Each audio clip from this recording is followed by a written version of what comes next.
ಎಲ್ರಿಗೂ ನಮಸ್ಕಾರ. ನೀವು ನೋಡ್ತಾ ಇದ್ದೀರಾ ಸಿನಿ ಬಸ್. ನಾನು ರಕ್ಷಿತಾ ಶ್ರೀನಿವಾಸ. ಇವತ್ತು ನಾವು ಮಾತನಾಡ್ತಾ ಇದ್ದೀವಿ ಕಾಟೇರ ಚಿತ್ರದ ಬಗ್ಗೆ. ಸೊ ನನ್ನ ಜೊತೆಗೆ ಪಸಂದಾಗಿರೋ ಹೀರೋಯಿನ್ ಇದ್ದಾರೆ, ವೆಲ್ಕಮ್ ಮಾಡ್ಕೊಳ್ಳೋಣ. ಆರಾಧನಾ ಮ್ಯಾಮ್ ಇದ್ದಾರೆ, welcome. Thank you so much. ಹೇಗಿದ್ದೀರಾ? ತುಂಬ ಚೆನ್ನಾಗಿದ್ದೀನಿ. ಪಸಂದಾಗಿದ್ದೀರಾ? ಪಸಂದಾಗಿದೆ, ನರ್ವಸ್ ಆಗಿದೆ, ಸ್ವಲ್ಪ ಎಲ್ಲ ಮಿಕ್ಸ್ ಆಗಿದೆ ನನಗೆ. ಫಸ್ಟ್ ಡೆಬ್ಯೂಟ್ ಫಿಲಮ್ ಬಟರ್ಫ್ಲೈಸ್ ಇದೆಯಾ? ಹೆಂಗಿದೆ ಫಿಲಮ್? ಫುಲ್ ಝೂನೇ ಇದೆ. ನನಗೇನಂದರೆ ಫಸ್ಟ್ ಟೈಮ್ ಅಂದರೆ ಆಲ್ರೆಡಿ ನನಗೆ ಸಾಂಗ್ಗೆ ಎಷ್ಟೊಂದು ಪ್ರೀತಿ ಸಿಕ್ಕಿದೆ, ಅಪ್ರಿಸಿಯೇಷನ್ ಸಿಕ್ಕಿದೆ. ಟ್ರೇಲರ್ಗೂ ಅಷ್ಟೊಂದು ಪೀಪಲ್ ಅಪ್ರಿಷಿಯೇಟ್ ಮಾಡ್ತಾರೆ ಎಲ್ಲರೂ. ಸೊ ಇವಾಗ ಫುಲ್ ಮೂವಿ ನೋಡಿ ಏನು ಹೇಳ್ತಾರೆ ಅಂತ ಒಂದು ಕುತೂಹಲ ಇದೆ. ನಾನು ಅದಕ್ಕೆ ಕಾಯ್ತಾ ಇದ್ದೀನಿ ಏನು ರಿಯಾಕ್ಷನ್ ಇರುತ್ತೆ ಅಂತ. ಸೊ ಈ ಸಿನಿಮಾ ಮುಗಿಸಿದ ಮೇಲೆ ಹೌ ಸ್ಯಾಟಿಸ್ಫೈಡ್ ಆಯಿತು? ಲೈಕ್ ಈ ಪಾತ್ರಕ್ಕೆ ನ್ಯಾಯ ದೊರಕಿಸಿದ್ದೀನಿ ನಾನು ಅಂತ ಅನ್ಸುತ್ತಾ? ನಾನು ಕರೆಕ್ಟ್ ಇನ್ನೂ ಚೆನ್ನಾಗಿ ಮಾಡ್ಬೋದಾಗಿತ್ತು ಅನ್ಸುತ್ತಾ, ಇಲ್ಲ ನಾನು ಮಾಡಿದ್ದೀನಿ ಅನ್ನೋದು? ಐ ಥಿಂಕ್ ನನಗೆ ಸ್ಯಾಟಿಸ್ಫ್ಯಾಕ್ಷನ್ ಯಾಕೆ ಸಿಕ್ಕಿದೆ ಅಂದರೆ ಬಿಕಾಸ್ ಡೈರೆಕ್ಟರ್ ಸರ್ ಓಕೆ ಅಂತ ಹೇಳಿದ್ದಾರೆ. ನನಗೆ ಅವ್ರಿಗೆ satisfaction is more important than my satisfaction. So ನನಗಷ್ಟೇ ನನಗೆ ಅನಿಸುತ್ತೆ ಡೈರೆಕ್ಟರ್ ಸರ್ಗೆ ಆ ಜಸ್ಟಿಫಿಕೇಷನ್ ಸಿಕ್ಕಿದೆ ಆ್ಯಂಡ್ ಅವ್ರು ಹ್ಯಾಪಿ ಆಗಿದ್ದರೆ I am happy. First movie Darshan sir ಜೊತೆ ಅಂತ ಅಂದಾಗ ಏನು ಬಂತು? ಲೈಕ್ ಫಸ್ಟ್ ಥಾಟ್ ಹೆಂಗೆ ರಿಸೀವ್ ಮಾಡಿದ್ರೆ ಇವೆಲ್ಲ? ನನಗೆ ಅಂದರೆ ನಾನು ಶಾಕಲ್ಲೇ ಇದ್ದೆ. ಬಿಕಾಸ್ ನನಗೆ ಅವ್ರ ಜೊತೆ ಸ್ಕ್ರೀನ್ ಶೇರ್ ಮಾಡಬೇಕು, ಅದು ಆಗತ್ತಾ? ಬಿಕಾಸ್ ಅವ್ರ ಸ್ಕ್ರೀನಲ್ಲಿ ಬಂದರೆ ಅವ್ರ ಕಡೆಯೇ ನೋಡ್ತೀವಿ ನಾವೆಲ್ಲರೂ ಸೇರಿ.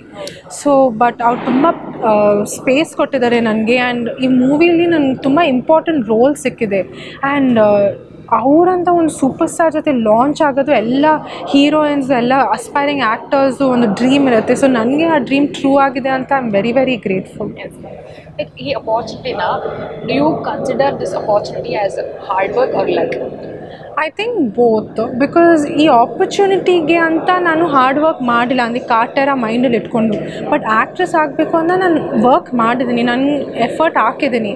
ಅದ್ರ ಜೊತೆ ಲಕ್ಕಾಗಿ ನನಗೆ ಈ ಮೂವಿ ಸಿಕ್ತು. ಸೊ ಅದು ಎರಡು ಸೇರಿ ನನಗೆ ಕಾಟೇರ ಅನಿಸುತ್ತೆ. ಆ್ಯಂಡ್ ದರ್ಶನ್ ಸರ್ ಒಂದು ಇಂಟರ್ವ್ಯೂ ನೋಡಿದ್ರೆ ಅವ್ರು ಹೇಳಿದ್ರು ನಿಮ್ಮ ಬಗ್ಗೆ ಒಂದು ಬಿಗ್ಗೆಸ್ಟ್ ಕಾಂಪ್ಲಿಮೆಂಟ್ ಕೊಟ್ಟರು. ಏನಪ್ಪ ಅಂತಂದರೆ ಒನ್ ಟೇಕ್ ಆರ್ಟಿಸ್ಟ್ ಅನ್ನೋದು. ರಿಯಲಿ ಅಂದರೆ ನನಗೆ ಅವರಿಂದ ಆ ಮಾತು ಬರ್ತಾ ಇದೆ. It really means so much. ನನ್ನ ಬಗ್ಗೆ ಅವ್ರು ಅಷ್ಟೊಂದು ಸಪೋರ್ಟ್ ಮಾಡ್ತಾಯಿದ್ದಾರೆ, ಅಷ್ಟೊಂದು ಎಂಕರೇಜ್ ಮಾಡ್ತಾಯಿದ್ದಾರೆ. ಪಬ್ಲಿಕಲ್ಲಿ ಹಂಗೆ ಮಾಡ್ತಾಯಿದ್ದಾರೆ ಅಂದರೆ ಸೆಟ್ಟಲ್ಲಿ ಹೆಂಗಿರುತ್ತೆ ನೀವೇ ಇಮ್ಯಾಜಿನ್ ಮಾಡಿ. ಸೊ ರಿಯಲಿ ಅವ್ರ ಜೊತೆ ಅಷ್ಟು ಒಂದು ಸ್ಪೆಷಲ್ ತುಂಬ ಅಂದರೆ ಒಂದು ಫುಲ್ಫಿಲ್ಲಿಂಗ್ ಎಕ್ಸ್ಪೀರಿಯನ್ಸ್ ಇತ್ತು ಈ ಮೂವಿ ಫಸ್ಟ್ ಟೈಮ್ ಆಗಿ. ಆ್ಯಂಡ್ ಅವ್ರು ನನ್ನ ಬಗ್ಗೆ ಹಂಗೆ ಮಾತಾಡ್ತಾ ಇದ್ದಾರೆ ಅಂತ it means so much to me. ಈ ಎಕ್ಸ್ಪೆಕ್ಟ್ ಇತ್ತಾ? ಲೈಕ್ ಸರ್ ಕೂಡ ಕಾಂಪ್ಲಿಮೆಂಟ್ ಮಾಡ್ತಾರೆ ಒಬ್ಬರಿಗೆ, ಈ ಥರ ಅಷ್ಟು ದೊಡ್ಡ ಸ್ಟಾರು, ಬಟ್ ಈ ಥರ ಒಬ್ಬರು ಕೆಲಸನ ಅಪ್ರಿಷಿಯೇಟ್ ಮಾಡೋದಿದೆಯಲ್ಲ? ನನಗೆ ಆ್ಯಕ್ಚುಲಿ ಏನಂದರೆ ಫಸ್ಟ್ ಡೇ ಅವ್ರು ಮೀಟ್ ಮಾಡೋದು ಮುಂಚೆ ಅಲ್ಲ, ನನಗೆ ಸೂಪರ್ ಸ್ಟಾರ್ ಅಂದರೆ ಅವ್ರು ಸ್ವಲ್ಪ ಹಿಂಗಿರ್ತಾರೆ ಹಂಗಿರ್ತಾರೆ ಅಂದರೆ ನ್ಯಾಚುರಲ್ ಆಗಿ ಆ ಒಂದು ಅಸಂಪ್ಷನ್ಸ್ ಇರುತ್ತೆ. ಬಟ್ ಅವ್ರು ಮೀಟ್ ಮಾಡಿದ ತಕ್ಷಣ ಈ so down to earth. Appreciate ಮಾಡಬೇಕಂದ್ರೆ ಅಪ್ರಿಷಿಯೇಟ್ ಮಾಡ್ತಾರೆ, ಕರೆಕ್ಟ್ ಮಾಡಬೇಕಂದ್ರೂ ಕರೆಕ್ಟ್ ಮಾಡ್ತಾರೆ. ಬಿಕಾಸ್ ಅದು ಇಂಪ್ರೂವ್ ಮಾಡೋಕ್ಕೆ ಹೆಲ್ಪ್ ಆಗುತ್ತೆ. ನನ್ನ ಬಗ್ಗೆ ಅಷ್ಟೇ ಇಲ್ಲ, ಅವ್ರು ಯಾರ್ಯಾರ ಜೊತೆ ಕೆಲಸ ಮಾಡಿದ್ದಾರೆ ಅವರೆಲ್ಲರ ಬಗ್ಗೆ ಅಪ್ರಿಷಿಯೇಟ್ ಮಾಡ್ತಾರೆ. ಸೊ ರಿಯಲಿ ಅವರು ಹಾರ್ಟ್ಫುಲ್ಲಿ ಹೇಳ್ತಾರೆ. ನಾನು ಬಿಲೀವ್ ಮಾಡ್ಬೋದು ಅವ್ರು ಕಾಂಪ್ಲಿಮೆಂಟ್ ಮಾಡಿದರೆ, not as a formality or anything because ಅವರು ಕ್ಯಾಮ್ರಾ ಮುಂದೆನೂ ಸರಿ ಕ್ಯಾಮ್ರಾ ಹಿಂದೆನೂ ಹಂಗೆ ಇರ್ತಾರೆ. Is not putting on this thing or anything. ನೀವು ಹೇಳಿದ್ರಿ ಕರೆಕ್ಟ್ ಕೂಡ ಮಾಡ್ತಾರೆ ಅಂದರೆ ಏನಾದರೂ ಒಂದು ಕರೆಕ್ಟ್ ಮಾಡಿದ್ದಿದೆಯಾ ನೀವು? ತುಂಬ ಇದೆ. ಯಾಕಂದರೆ ಇದು ನನ್ನ ಫಸ್ಟ್ ಮೂವಿ ಆಗಿ ನನಗೆ ತುಂಬ ಕನ್ಫ್ಯೂಷನ್ಸ್ಗಳಿತ್ತು. ಅಲ್ಲಂದರೆ ಟೆಕ್ನಿಕಲ್ ಕನ್ಫ್ಯೂಷನ್ಸ್ ಇತ್ತು. ಪರ್ಫಾರ್ಮೆನ್ಸಲ್ಲಿ ಸಮ್ಟೈಮ್ಸ್ ಅಂದರೆ ಆ ಟ್ರ್ಯಾಕಲ್ಲಿ ತರೋಕ್ಕೆ ತರುಣ್ ಸರ್ ತುಂಬ ಹೆಲ್ಪ್ ಮಾಡಿದ್ರು. ಟೆಕ್ನಿಕಲ್ ಇಶ್ಯೂಸಲ್ಲಿ ದರ್ಶನ್ ಸರು ಅವ್ರು ನನ್ನ ಮುಂದೆ ನಿಂತ್ಕೊಂಡು ನೀನು ಹಿಂಗೆ ಲೈಟ್ ತೊಗೋ, ಈ ಕಡೆ ಬಾ, ಸ್ವಲ್ಪ ಮಾರ್ಕ್ ಹಿಂಗೆ ತೊಗೋ, ನನ್ನ ಬಾಡಿ ಲ್ಯಾಂಗ್ವೇಜ್ ಸ್ವಲ್ಪ ಇನ್ನೂ ಜಾಸ್ತಿ ಮಾಡು, ಕಡಿಮೆ ಮಾಡು, ಅದೆಲ್ಲ ಅವರು ಚಿಕ್ಕ ಸಜೆಷನ್ಸ್ ಕೊಡ್ತಾಯಿದ್ರು. ಬಿಕಾಸ್ ಅವ್ರಿಗೇನಂದರೆ ನೀನು ಒಳ್ಳೆದಾಗಿ ಮಾಡಿದರೆ ನಾನು ಒಳ್ಳೆದಾಗಿ ಕಾಣ್ತೀನಿ, ಮೂವಿನೂ ಚೆನ್ನಾಗಿರುತ್ತೆ ಅಂತ ಅವ್ರೆಲ್ಲರಿಗೂ ಆ ಥರ ಸಪೋರ್ಟ್ ಮಾಡ್ತಾರೆ. ಇವಾಗ ಎಲ್ಲ ಫಿಕ್ಸ್ ಆಗುತ್ತೆ, you are the heroine of the movie. First take ಇರುತ್ತೆ, ಫಸ್ಟ್ ಡೇ ಶೂಟ್ ಇರುತ್ತೆ. ಫಸ್ಟ್ ಟೇಕ್ ನಿಮ್ಗೆ ಹೆಂಗಿತ್ತು ಎಕ್ಸ್ಪೀರಿಯನ್ಸ್?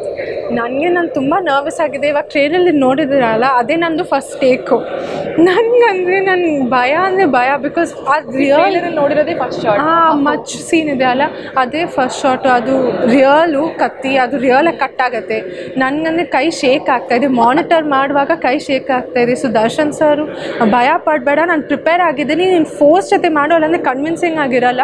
ಸೊ ಅವರು ತುಂಬ ಧೈರ್ಯ ಕೊಟ್ಟು ನನ್ನ ಸ್ವಲ್ಪ ಕಾಮ್ ಮಾಡಿ, ನಾನು ಇಟ್ಕೊಂಡಿದ್ದೀನಿ ಮಚ್ಚನ್ನ, ಅವ್ರು ನನ್ನ ಕಾಮ್ ಮಾಡ್ತಾಯಿದ್ದಾರೆ. ಸೊ ಅದೆಲ್ಲ ತುಂಬ ಫನ್ನಿ ಆಗಿತ್ತು. ಆ್ಯಂಡ್ ಅಷ್ಟೊಂದು ಹೆವಿ ಸೀನ್ ನಾನು ಫಸ್ಟೇ ಎಕ್ಸ್ಪೆಕ್ಟ್ ಮಾಡಿ, ಆ ಮಚ್ದು ಫಾಲೋಯಿಂಗ್ ಡೈಲಾಗ್ಸ್ ಎಲ್ಲ ಇದೆ ಅಲ್ಲ, 1.5 ಪೇಜ್ ಡೈಲಾಗು. ಸೊ ಅದೆಲ್ಲ ತುಂಬ ಫನ್ ಆಗಿತ್ತು. ಒಂದು ಫಸ್ಟ್ ಡೇ ಸ್ಪೆಷಲ್ ಆಗಿತ್ತು. ಈ ಒಂದು ಜವಾಬ್ದಾರಿ ಇರುತ್ತಲ್ಲ, ಲೈಕ್ ಕಲಾವಿದರು ಮಗಳಾಗಿ, ಜೊತೆಗೆ ಫಸ್ಟ್ ಸಿನಿಮಾ ಅಷ್ಟು ದೊಡ್ಡ ಸ್ಟಾರ್ ಜೊತೆಗೆ ಆ ರೆಸ್ಪಾನ್ಸಿಬಿಲಿಟಿ ಜಾಸ್ತಿ ಅನಿಸ್ತಾ, ಲೈಕ್ ಪರವಾಗಿಲ್ಲ ಓಕೆ ನಾನು ಮ್ಯಾನೇಜ್ ಮಾಡಿದೆ? ಇಲ್ಲ, ಜಾಸ್ತಿ ಅನಿಸುತ್ತೆ, ಈಗಲೂ ಜಾಸ್ತಿನೇ ಅನಿಸುತ್ತೆ. ಬಿಕಾಸ್ ಅಂದರೆ ಅಪ್ಪ ಅಮ್ಮದು ಅಷ್ಟೊಂದು ಹೆವಿ ವೇಟ್ ಹೆಸರಿದೆ, ತುಂಬ ವೇಟ್ ಇದೆ ಆ ಹೆಸರಿಗೆ, ಅವ್ರದ್ದು ಅಚೀವ್ಮೆಂಟ್ಸ್ಗೆ, ಅಕಾಂಪ್ಲಿಷ್ಮೆಂಟ್ಸ್ಗೆ. ಸೊ ಈಗಲೂ ರೆಸ್ಪಾನ್ಸಿಬಿಲಿಟಿಯಾಗಿ ಅನಿಸುತ್ತೆ. ಬಟ್ ಅದಕ್ಕೆ ನಾನು ಮೋಟಿವೇಶನಾಗಿ ತೊಗೊಳ್ತಾ ಇದ್ದೀನಿ. ಬಿಕಾಸ್ ಯಾಕಂದರೆ ನಾನು ಕಷ್ಟಪಡಬೇಕು, ಅವ್ರ ಹೆಸರನ್ನ ಆ ಥರನೇ ಮೇಂಟೈನ್ ಮಾಡಬೇಕು, ಅಲ್ಲೇ ಮೇಂಟೈನ್ ಮಾಡಬೇಕು, ಅವ್ರನ್ನ ಪ್ರೌಡ್ ಫೀಲಿಂಗ್ ಕೊಡಬೇಕು. ಅದೆಲ್ಲ ನಾನು ರೆಸ್ಪಾನ್ಸಿಬಿಲಿಟಿಯಾಗಿ ತೊಗೊಳ್ತಾ ನನ್ನ ಮೋಟಿವೇಟ್ ಮಾಡ್ತಾಯಿದೆ. ಪ್ರಿಪೇರ್ ಹೇಗಾದ್ರೆ, ಲೈಕ್ ಹೀರೋಯಿನ್ ಆಗೋದಕ್ಕೆ ನಾನು ಪ್ರಿಪೇರ್ ಆಗ್ತಿದ್ದೆ, ಹಾರ್ಡ್ ವರ್ಕ್ ಮಾಡಿದ್ದೆ, ಯಾವ ಥರ ಪ್ರಿಪೇರ್ ಆಗ್ತಿದೆ? ಹಾರ್ಡ್ ವರ್ಕ್ ಅಂದರೆ ಫಸ್ಟ್ ಆಫ್ ಆಲ್ ನನಗೆ ಗೊತ್ತು, ನನ್ನ ಅಪ್ಪ ಅಮ್ಮನೂ ತುಂಬ ಸಪೋರ್ಟ್ ಮಾಡಿದ್ದಾರೆ, ಗೈಡ್ ಮಾಡಿದ್ದಾರೆ. ಎಲ್ಲರಿಗೂ ಅಪ್ಪನೂ ಅಮ್ಮನೂ ಇಬ್ಬರು ಇಂಡಸ್ಟ್ರಿಲಿದ್ದಾರೆ, ಆ ಒಂದು ಪ್ರಿವಿಲೇಜ್ ಸಿಗಲ್ಲ ಅಂತ ನನಗೆ ಗೊತ್ತು. ಬಟ್ ಅವರು ಫಸ್ಟ್ ಏನಂದರೆ ತುಂಬ ಕಂಪೆಟಿಟಿವ್ ಫೀಲ್ಡ್, ಈಸಿ ಅಂತ ಇಲ್ಲವೇ ಇಲ್ಲ. ತುಂಬ ಕಷ್ಟಪಡಬೇಕು. ಆ್ಯಂಡ್ ಟೈಮಿಂಗ್ಸ್ ಇರಲಿ, ನಿಂದು ಡಿಸಿಪ್ಲಿನ್ ಇರಲಿ, ನಿಂದು ಫ್ರೀನೆಸ್, ಕಾನ್ಫಿಡೆನ್ಸ್ ಇರಲಿ, ಅದೆಲ್ಲರ ಮೇಲೆ ನೀನು ವರ್ಕ್ ಮಾಡಬೇಕು. ಆ್ಯಂಡ್ ಅದ್ರ ಜೊತೆ ನಾನು ಬಾಂಬೆಲಿದ್ದೆ, ಬ್ಯಾಂಗ್ಳೂರಲ್ಲಿ ಕೂಡ ನಾನು ತುಂಬ ಟ್ರೈನಿಂಗ್ ಮಾಡಿದೆ. ಈ ಕಾಟೇರ ಮೂವಿಗೆ ಪ್ರಭಾವತಿ ಕ್ಯಾರೆಕ್ಟರ್ಗೆ ವರ್ಕ್ಶಾಪ್ಸ್ ಮಾಡಿದೆ. ಅದು ನೆವರ್ ಎಂಡಿಂಗ್ ಪ್ರಾಸೆಸ್. ಈ ಫಿಲ್ಮ್ಸಲ್ಲಿ ನೆವರ್ ಎಂಡಿಂಗ್ ಪ್ರಿಪ್ರೇಷನ್ಸ್ ನಡೀತಾ ಇರುತ್ತೆ. ಸೊ ಹಾರ್ಡ್ ವರ್ಕ್ ಮಾಡಿದ್ದೀನಿ ಅಂತ ಇಲ್ಲ, ಹಾರ್ಡ್ ವರ್ಕ್ ಮಾಡ್ತಾ ಹೋಗಬೇಕು ಈ ಫಿಲ್ಮ್ ಇಂಡಸ್ಟ್ರೀಲಿ ಅಂತ. ಮಾಡಿದ್ದೀರಾ? ವರ್ಕ್ಶಾಪ್ ಮಾಡಿದ್ದೀನಿ, ಹೌದು. ಮಾಲಾಶ್ರೀ ಮ್ಯಾಮ್ ಟಿಪ್ಸ್ ಕೊಟ್ಟಿದ್ದಿದ್ಯಾ ಈ ಥರ ಅದೇ ಇಂಡಸ್ಟ್ರಿಗೆ ಬರೋ ಮುಂಚೆ ಒಂದು ಕಿವಿ ಮಾತು ಇದು ಅಂತ, ಇದನ್ನ ಇಟ್ಕೋತಲ್ಲಿ ಅಂತ? ಇಲ್ಲ, ತುಂಬ ಕೊಟ್ಟಿದ್ದಾರೆ. ಬಟ್ ಮೇನ್ಲಿ ಏನಂದರೆ ನೀನು ಎಂಜಾಯ್ ಮಾಡು, ಪ್ಯಾಷನೇಟಾಗಿ ಮಾಡು. ನಿಂದು ಪರ್ಫಾರ್ಮೆನ್ಸ್ ಎಲ್ಲ ಈಸ್ ಬರುತ್ತೆ, ನೀನು ಎಂಜಾಯ್ ಮಾಡಿದ್ವಿ, ಖುಷಿಯಾಗಿ ಮಾಡು, ಸ್ಟ್ರೆಸ್ ತೊಗೊಳ್ಬೇಡ ಅಂತ ಅವರು ಎವ್ರಿ ಡೇ ಅದೇ ಹೇಳಿ ಕಳಿಸ್ತಾರೆ ಆಚೆ. ನೀವು ಕಲ್ತಿದ್ದೇನು ಅಂದರೆ ಅಮ್ಮಯಿಂದಾನ? ಇಷ್ಟು ವರ್ಷ ಜರ್ನಿ ನೋಡಿ, ಲೈಕ್ ಅಮ್ಮನ ಜರ್ನಿ ಅಷ್ಟು ವರ್ಷದಿಂದ ನೋಡಿ ಏನು ಕಲ್ತಿದ್ದೀರಾ ಅಮ್ಮನಿಂದ? ಇದು ಒಂದು ನಾನು ತಲೆಯಲ್ಲಿ ಇಟ್ಕೊಂಡಿದ್ದೀನಿ ಇವಾಗಲೂ ಅನ್ನೋದಾದರೆ. ತುಂಬ ಕಲ್ತಿದ್ದೀನಿ. ಬಟ್ ಮೇನ್ಲಿ ಏನಂದರೆ ನೀನೇನು ಕೆಲಸ ಮಾಡ್ತೀಯ, ಅದು ಯಾವ ಇಂಡಸ್ಟ್ರೀಲಿನೂ ಇರಲಿ, ಹ್ಯಾಪಿಯಾಗಿ ಮಾಡು. ನೀನು ಸ್ಟ್ರೆಸ್ ತೊಗೊಂಡು ಪ್ರೆಷರ್ ತೊಗೊಂಡು ಮಾಡಿದ್ರೆ ಅದು ಚೆನ್ನಾಗಿ ಬರೋಲ್ಲ, ನೀನು ಹ್ಯಾಪಿಯಾಗಿರಲ್ಲ. ಸೊ ಹ್ಯಾಪಿಯಾಗಿ ಮಾಡು, ಎಂಜಾಯ್ ಮಾಡು, ಕೇರ್ ಫ್ರೀ ಆಗಿರು ಅಂತ ನಾನು ಅವ್ರದ್ದು ಒಂದು ಆ ಸ್ಟ್ಯಾಂಡ್ ಔಟ್ ಕ್ಯಾರೆಕ್ಟರಿಸ್ಟಿಕ್ ನಾನು ಕಲ್ತಿದ್ದೀನಿ. ಈ ಸ್ಟ್ರೆಸ್ ಇದೆಯಲ್ಲ ಮ್ಯಾಮ್, ಲೈಕ್ ಅಷ್ಟು ದೊಡ್ಡ ಕಲಾವಿದ್ರ ಮಗಳು ಆ್ಯಂಡ್ ಫಸ್ಟ್ ಸಿನಿಮಾ ಇದು, ಆ ಸ್ಟ್ರೆಸ್ನ ಮ್ಯಾನೇಜ್ ಹೆಂಗೆ ಮಾಡಿದ್ರೆ? ನಾನು ಮ್ಯಾನೇಜ್ ಮಾಡಿಲ್ಲ, ಇಲ್ಲ ಸ್ವಲ್ಪ ಜಾಸ್ತಿ ತಿಂತಾಯಿದ್ದೆ ಸ್ವೀಟ್ಸ್, ಚಾಕ್ಲೇಟ್ಸು. ಬಟ್ ಅದ್ರ ಜೊತೆ ಎಲ್ಲರೂ, ದರ್ಶನ್ ಸರ್ ಇರಲಿ, ತರುಣ್ ಸರ್ ಇರಲಿ, ನಮ್ಮ ಎಂಟೈರ್ ಕಾಟೇರ ಟೀಮ್, ಅಮ್ಮನೂ ಸೆಟ್ಟಲ್ಲಿದ್ದರು, ಅವರೆಲ್ಲರೂ ಸೇರಿ ನನಗೆ ಕಾನ್ಫಿಡೆನ್ಸ್ ಕೊಟ್ಟರು. ನನ್ನ ಫೇಸಲ್ಲಿ ಇಮ್ಮಿಡಿಯೇಟ್ ಕಾಣುತ್ತೆ ಸ್ಟ್ರೆಸ್ ಆಗ್ತಾಯಿದ್ದೀನಿ ಅಂತ. ಸೊ ಅವರೆಲ್ಲರೂ ಸೇರಿ ನನಗೆ ಅದು ಏನಾಗ್ತಾಯಿದೆ, ನಮ್ಮ ಜೊತೆ ಮಾತಾಡು, ಏನಾದ್ರು ಡೌಟ್ ಇದೆಯಾ, ಏನಾದರೂ ಅಂದರೆ ಕನ್ಫ್ಯೂಷನ್ ಇದೆ ಅಂತ ಅವರು ನನ್ನ ಸ್ಟ್ರೆಸ್ನ ವಾಶ್ ಔಟ್ ಮಾಡಿದ್ದಾರೆ. ತರುಣ್ ಸುಧೀರ್ ಅವರು ನಿಮಗೆ ಆಡಿಷನ್ ಮಾಡಿ ಚೂಸ್ ಮಾಡಿದ್ರು ಅಂತ ಹೇಳಿದ್ರು. ಸೊ ಆಡಿಷನ್ ಏನಿತ್ತು, ಏನು ಆ್ಯಕ್ಟ್ ಮಾಡಿದ್ರಿ ಅಂತ? ಅವ್ರು ಮೇನ್ಲಿ ಏನಂದರೆ ಈ ಹಾಫ್ ಸ್ಯಾರಿಯಲ್ಲಿ ಬರಬೇಕು ಆಫೀಸ್ಗೆ. ಬಿಕಾಸ್ ನನ್ನ ಫೋಟೋಸ್ ಎಲ್ಲ ಮಾಡರ್ನ್ ಆಗಿತ್ತು. ಹಾಫ್ ಸ್ಯಾರಿಯಲ್ಲಿ ಬಾ, ಅದ್ರ ಜೊತೆ ನೀನು ಆಡಿಷನ್ ಅಂದರೆ ಆ ವರ್ಕ್ಶಾಪ್ ಮಾಸ್ಟರ್ ಇದ್ರಲ್ಲ, ಅವ್ರನ್ನ ಕರೆದ್ಬಿಟ್ಟು ನೋಡಿ ಎಷ್ಟಾಗತ್ತೆ ಇವಳಿಂದ ಅಂತ. ಸೊ ಆವಾಗ ಅವರು ಒಂದು ನಾರ್ಮಲ್ ಕನ್ನಡ ಬುಕ್ ಇತ್ತು, ಆ ಕನ್ನಡ ಬುಕ್ದಲ್ಲಿ ಏನೋ ಒಂದು ಮಾನೋಲಾಗ್ ಥರ ಏನೋ ಸಿಕ್ತು ನನಗೆ. ಅದು ನೀನು ಬೋಲ್ಡಾಗಿ ನಿನ್ನ ಕ್ಯಾರೆಕ್ಟರ್ ಆಗಿ ನೀನು ಓದು ಅಂತ ಓದಿಸಿದ್ರು.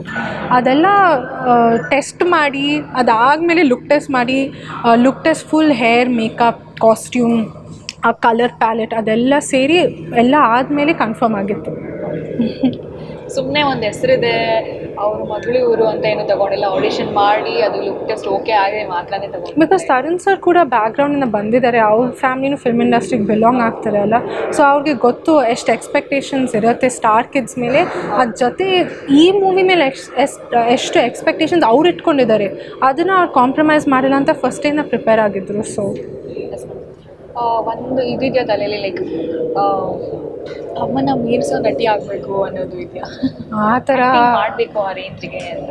ಅಂದರೆ ಐ ಹೋಪ್ ನಾನು ಆ ಥರ ಮಾಡ್ಬೋದು, ಬಟ್ ನನಗೆ ಅನಿಸ್ತಾ ಆ ಥರ ಯಾರೂ ಮಾಡೋಕ್ಕಾಗಲ್ಲ, ಅವ್ರನ್ನ ಟಚ್ಚೇ ಮಾಡೋಕ್ಕಾಗಲ್ಲ. ಅವ್ರು ಎಷ್ಟು ಅಂದರೆ ಪರ್ಫಾರ್ಮೆನ್ಸಸ್ ಇರಲಿ, ಅವ್ರ ಮೂವೀಸ್, ಅವ್ರ ಸ್ಟೋರೀಸ್, ಕ್ಯಾರೆಕ್ಟರ್ಸ್ ಟಚ್ಚೇ ಮಾಡೋಕ್ಕಾಗಲ್ಲ. ನಾನಷ್ಟೇ ಯಾರೂ ಮಾಡೋಕ್ಕಾಗಲ್ಲ. ಸೊ ನಾನು ಇನ್ಸ್ಪಿರೇಷನ್ ತೊಗೊಳ್ತೀನಿ, ಬಟ್ ಅದನ್ನ ನಾನು ಮೀರಿಸಿ ನಾನು ಹೋಗ್ತೀನಿ ಅಂತ ನನಗೆ ಆ ಕಾನ್ಫಿಡೆನ್ಸ್ ಇಲ್ಲ. ಓಕೆ, ಮಾಲಾಶ್ರೀ ಮ್ಯಾಮ್ ಅವರ ಮೂವಿನಲ್ಲಿ ಲೈಕ್ ಇಷ್ಟು ವರ್ಷಗಳು ಮೂವಿ ಮಾಡಿದ್ದಾರೆ, ಆ ಮೂವಿಗಳು ನೋಡಿರ್ತೀರಾ. ನಿಮ್ಮ ಫೇವ್ರೆಟ್ ಮೂವಿ ಯಾವುದು ಆ್ಯಂಡ್ ಯಾವ ಮೂವಿನ ನೀವು ರೀಕ್ರಿಯೇಟ್ ಮಾಡೋಕ್ಕೆ ಕೊಟ್ಟರೆ ಆ ಮೂವಿ ಆ ಕ್ಯಾರೆಕ್ಟರ್ ನನಗೆ ಬೇಕು, ನಾನು ಮಾಡಬೇಕು ಅಂತ ನಿಮ್ಗೆ ಅನ್ಸುತ್ತೆ? ನನಗೆ ಅದೇ first of all favourite movie ಅಂತ ಏನಿಲ್ಲ, ಬಿಕಾಸ್ ಎಲ್ಲ ಮೂವಿಲಿ ಡಿಫ್ರೆಂಟ್ ಆಗಿರ್ತಾರೆ. ಮಾಲಾಶ್ರೀನೇ ಅಂತ ನಮ್ಗೆ ಅನಿಸಲ್ಲ, ಬಿಕಾಸ್ ಎಲ್ಲ ಮೂವಿಲಿ ಅಷ್ಟು ಡಿಫ್ರೆನ್ಸ್ ಇದೆ. ಸ್ಟೋರಿಲಿರಲಿ, ಕ್ಯಾರೆಕ್ಟರ್ಲಿರಲಿ, ಅವ್ರದ್ದು ಆ ಬಾಡಿ ಲ್ಯಾಂಗ್ವೇಜು, ಕಾಸ್ಟ್ಯೂಮ್ ಎಲ್ಲ ಡಿಫ್ರೆಂಟ್ ಆಗಿರುತ್ತೆ. ಸೊ ಒಂದು ಮೂವಿ ಫೇವ್ರೆಟ್ ಅಂತ ಏನಿಲ್ಲ. ಆ್ಯಂಡ್ ಕ್ಯಾರೆಕ್ಟರ್ ಚೂಸ್ ಮಾಡಬೇಕಂದ್ರೆ ಎಲ್ಲ ಚೂಸ್ ಮಾಡ್ತೀನಿ. ಚೂಸ್ ಮಾಡಾದ್ಮೇಲೆ ಯಾರಾದರೂ ಆಫರ್ ಬಂದರೆ ನಾನು ನೋ ಅಂತ ಹೇಳ್ತೀನಿ, ಬಿಕಾಸ್ ನನಗೆ ಆ ಕಂಪ್ಯಾರಿಸನ್ ಬೇಡ, ತುಂಬ ಕಷ್ಟ, ಅವ್ರನ್ನ ಟಚ್ ಮಾಡೋಕ್ಕಾಗಲ್ಲ ರಿಯಲಿ. ಓಕೆ, ಲೈಕ್ ಅದು ಫಿಲಮ್ ಮಾಡೋದಕ್ಕಂತ ಅಲ್ಲ, ಒಂದು ರಿಕ್ರಿಯೇಟ್ ಮಾಡ್ಬೋದು ನಂಗೆ ಇಷ್ಟ ಅಂತ ಅನ್ಸೋದು ಮೂವಿ ಆ ಮಾಲಾಶ್ರೀ ಮ್ಯಾಮ್ ಮೂವಿಯಲ್ಲಿ ಅಂತ? ನನಗೆ ಎಲ್ಲ ಮೂವೀಸ್ ಇಷ್ಟ, ಬಟ್ ನನಗೆ ರಾಣಿ ಮಹಾರಾಣಿ ತುಂಬ ಇಷ್ಟ. ಡಲ್ ಕ್ಯಾರೆಕ್ಟರ್ ಇಲ್ಲ, ನನಗೆ ಆ ನಾಟಿ ಕ್ಯಾರೆಕ್ಟರ್ ಟ್ರೈ ಮಾಡಬೇಕು, ಬಿಕಾಸ್ ತುಂಬ ಚಾಲೆಂಜಿಂಗ್ ಆಗಿರುತ್ತೆ. ಆ್ಯಂಡ್ ಅವ್ರ ಥರ ಕಮಿಡಿಕ್ ಟೈಮಿಂಗ್, ಆ ಕಾಮಿಡಿ ನಾನು ಯಾರ್ದು ನೋಡಿಲ್ಲ ಆ ಥರ. ಸೊ